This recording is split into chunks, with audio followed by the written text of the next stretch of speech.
প্রথমে আমি চিকেনগুলো একটু আদা রসুন, একটু হোয়াইট পেপার আর একটু লবণ দিয়ে সামান্য একটু কর্নফ্লাওয়ার দিয়ে মেরিনেট করে রেখেছিলাম। এখন আমি ফ্রাই করে নিচ্ছি। অ্যাড করে নিচ্ছি কিছু অনিয়ন কুচি, পেঁয়াজ কুচি আমি দিয়ে দিচ্ছি। আর তারপর আমি অ্যাড করে নিচ্ছি গাজর এবং আলু, আমি এভাবে কেটে নিয়েছি। আর এগুলোকে আমি একসাথে একটু সতে করে নেব।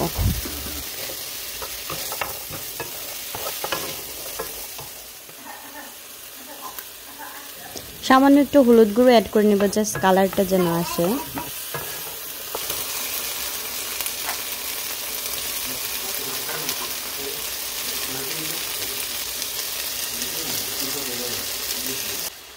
আমি যেহেতু পাস্তাগুলো দিয়ে দিব, তাই আমি পরিমাণ মতো পানি দিয়ে দিব, যেন সবজি পাস্তা দুইটাই সিদ্ধ হয়।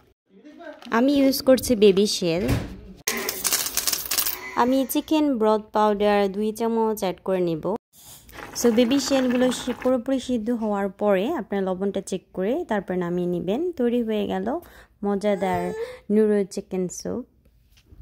ছোটদের পাশাপাশি বড়রাও এটা ট্রাই করে দেখতে পারবেন, খুবই মজা।